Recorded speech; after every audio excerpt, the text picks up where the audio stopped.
November 2017, Lincoln, Nebraska. A 24-year-old woman named Sydney Loofe was full of life, kind, funny, and independent. She had just started working at a Menards hardware store, and her friends described her as someone who always lit up the room. But one night, after going on a Tinder date, Sydney vanished. Her phone was silent. Her car stayed parked outside her apartment, and the last person known to see her alive had used a fake name. This is a story of deception, obsession, and a murder that shocked Nebraska. The story of Sydney Loofe and the twisted couple who lured her to her death. Hello, my name is Sean. Welcome to my channel. I'm getting back into the swing of things, doing true crime. And although I do not primarily do true crime, I also do other things like gaming and movies. I'm finally coming back into true crime. If you're not subscribed, please do so. It helps the analytics. It helps me know what people are interested in, especially if you leave messages or comments. I can look into those topics that you want me to look into. Also, give a thumbs up. That does help the analytics. Also, it shows YouTube that I'm doing something right. So, that being said, let's delve into the twisted story of what happened to Sydney Loofe. Sydney was born on August 21st, 1993, in Broken Bow, Nebraska, the daughter of George and Susie Loofe. Sydney grew up in a quiet town of Arcadia before her family moved to Neligh.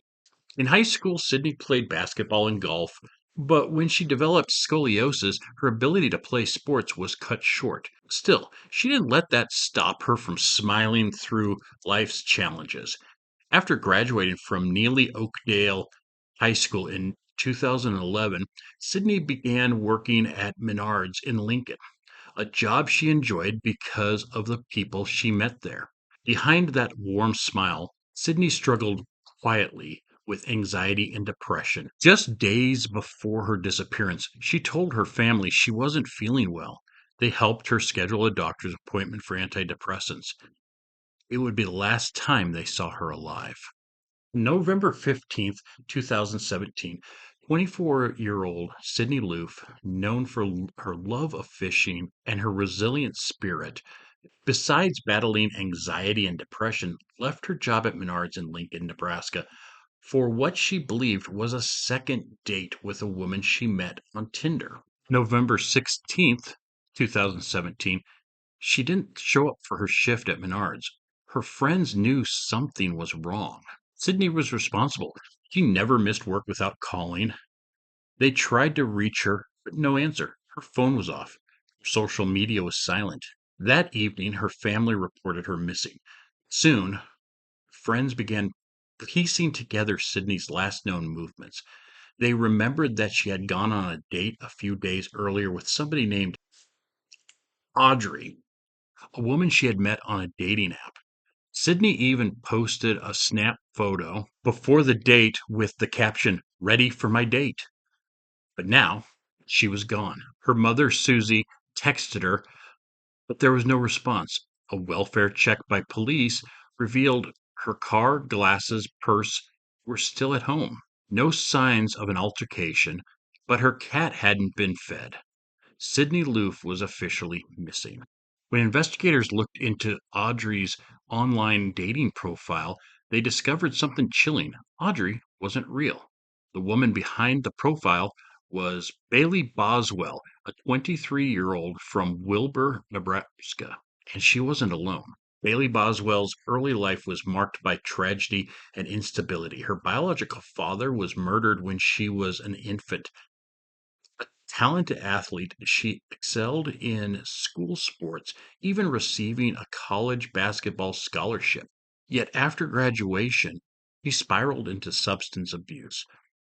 She was a mother to one daughter, and her marriage to Freddie Pennell was described by her mother as physically, emotionally, and sexually abusive, tainted by drug addiction Leading to the loss of custody of her daughter. Prosecutors would later claim Boswell sought out Trail on now defunct sex marketplace Backpage, allegedly looking for a sugar daddy.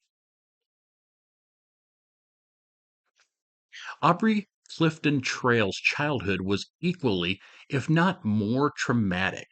Abused by his parents, raised in poverty, constantly moving between foster homes and juvenile facilities, he eventually landed in prison at 17 for armed robbery. This was a man with a lengthy criminal history, including 5 times being in prison in Nebraska alone, most of which were because of forged checks, and a dark past that would intertwine with Boswell's and ultimately Sydney Loofe's. Boswell lived with 51-year-old Aubrey Trail. Together, they presented themselves online as a strange alternative couple, sometimes talking about witchcraft, sometimes about dominance and obedience. But behind the surface, their relationship was built on control, manipulation, and darkness. Trail was a career criminal with a history of fraud and theft, referred to himself as a vampire, and claimed to have supernatural powers. Boswell played the part of his devoted follower. In months leading up to Sydney's death, the pair had been recruiting young women online using dating apps and social media. They sought submissive women to join their so called family, but investigators would later learn that it wasn't just about sex, it was about power and murder. On November 14th, Bailey Boswell and Sydney went on their first date. Phone records later revealed that earlier that afternoon, Boswell called a hotel near Sydney's apartment and checked in there with Aubrey Trail. At 5:35 p.m., Boswell left the hotel, picked up Sydney, and they spent a couple hours driving around Lincoln. At 7:15, Boswell dropped Sydney back off at her apartment. Trail later said that he stayed behind at the hotel that night. The next morning, Sydney went to work like usual. She texted Boswell throughout the day and planned their second date for that evening, November 15th. But this time she would not return home. That morning, Boswell and Trail drove to Sydney's apartment. They followed her route to work. Surveillance footage at Menards showed Trail inside the store watching Sydney. Shortly after, Trail called Boswell, who was waiting outside in the parking lot. Throughout the day, they purchased a disturbing list of items: plastic drop cloths, hacksaws, blades, rope, bleach, trash bags, tin snips, utility knives, and even roasting pans. At around 7 p.m., Boswell picked up Sydney for their second date. At 8:08, Boswell's car arrived at her Wilbur apartment. At 8:32, Sydney's phone went dark forever. The next morning, November 16th, Bailey was seen purchasing more bleach, more trash bags, and chemical drain cleaner. By now, Sydney's co-workers were reporting her missing. Police began tracing digital evidence, cell tower data, social media, and surveillance footage. When they contacted Boswell on November 17th, she admitted to going out on a date with Sydney, but claimed that she had dropped her off at a friend's house in Lincoln after the date. That was a lie. On November 18th, the owner of the duplex where Boswell and Trail rented their basement apartment complained of an overwhelming bleach odor. The smell was so potent that a family member became sick, experiencing vomiting and hives. And adding to the strangeness, the air conditioner was running in cold November. When police conducted a welfare check, no one answered. After a search warrant, however, they found nothing seemingly out of the ordinary, and the basement looked the same as before. Yet the bleach smell lingered, a silent witness to the sinister act. Meanwhile, Sydney's best friend, Brooklyn McChrystal, began her own investigation, frantically swiping through Tinder until she found Audrey's profile. McChristie messaged her, received a phone number, and immediately gave it to the authorities. This was a crucial piece of information that helped solidify Boswell and Trail as persons of interest. On November 28th, the couple responded to this by posting a Facebook live stream denying any involvement into Sydney's disappearance. In this video, Boswell claimed she drove Sydney home after their second date, and Trail could be heard praying for Sydney's safe return. Hi, good morning.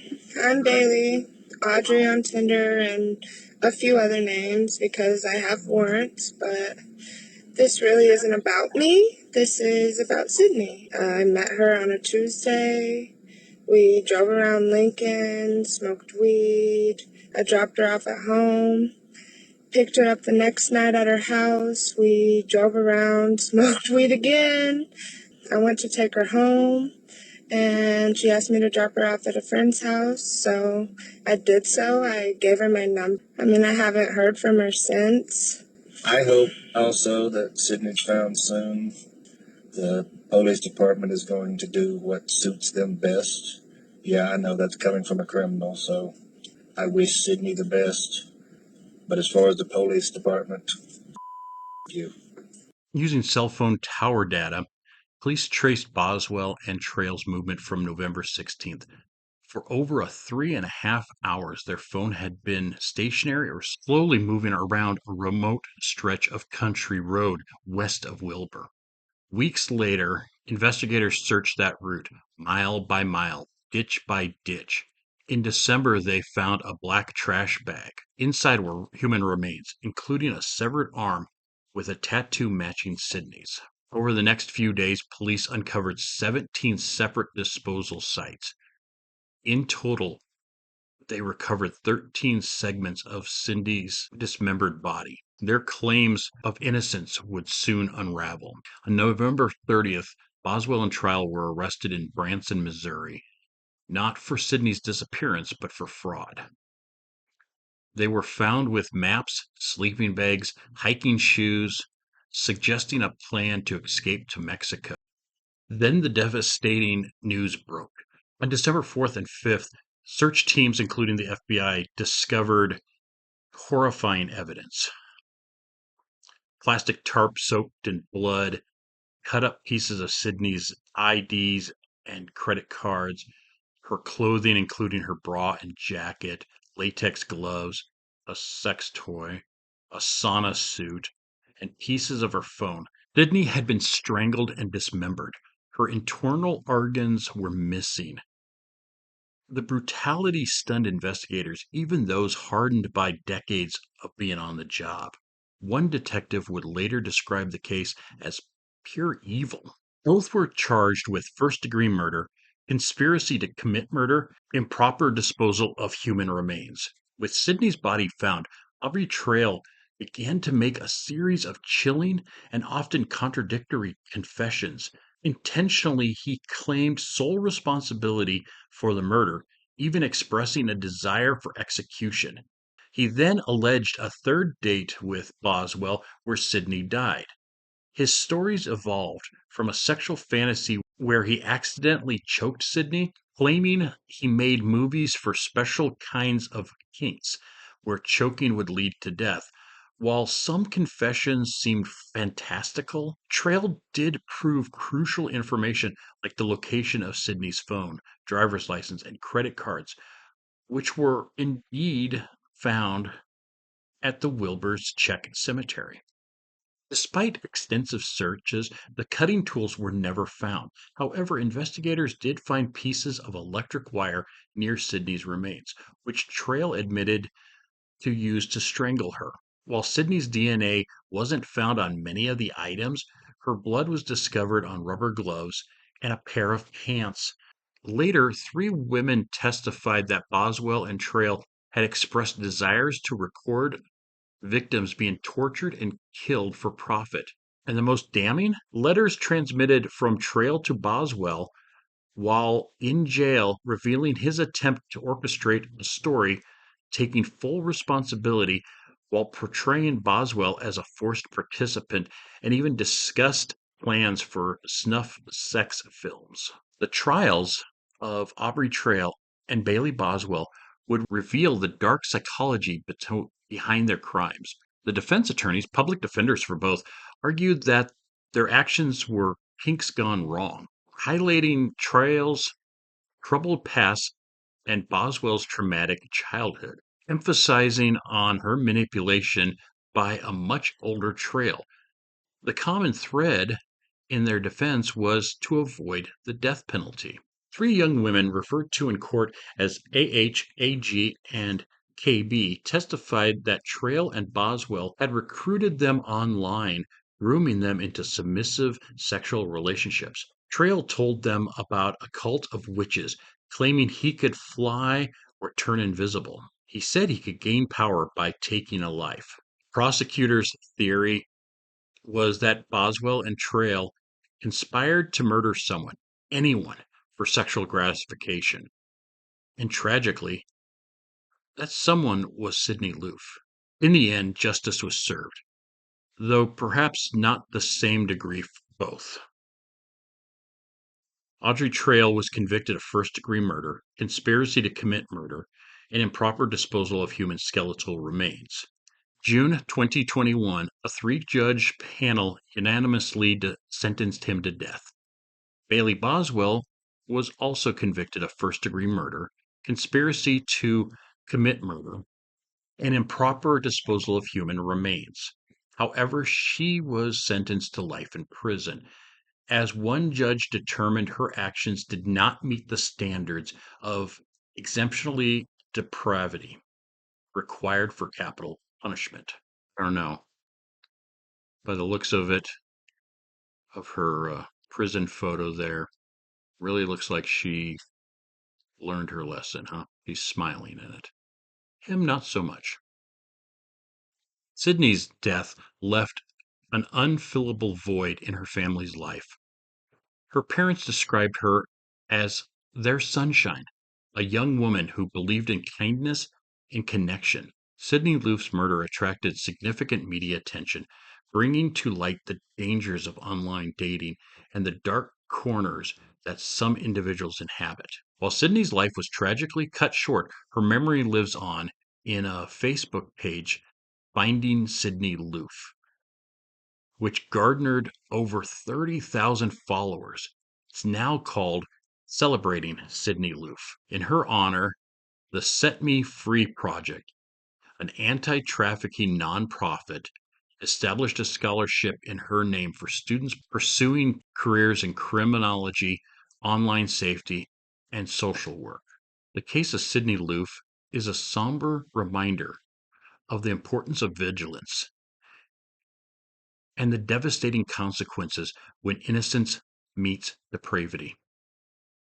Her story is a testament of the resilience of her family, her friends, and a call to action for greater awareness for safety online. Thank you for watching. If you found this video informative, please consider subscribing for more true crime stories where I shed the light on the darkness and try to remember the victims, because we all know the major killers, but how many of us know the victims' names? And they deserve to be heard. They have stories, and they're missed by people. To Sydney's family, I am truly sorry. And I hope that I have done her justice. Be good to yourself. Be good to others. I love you all. I'll see you next time. Bye.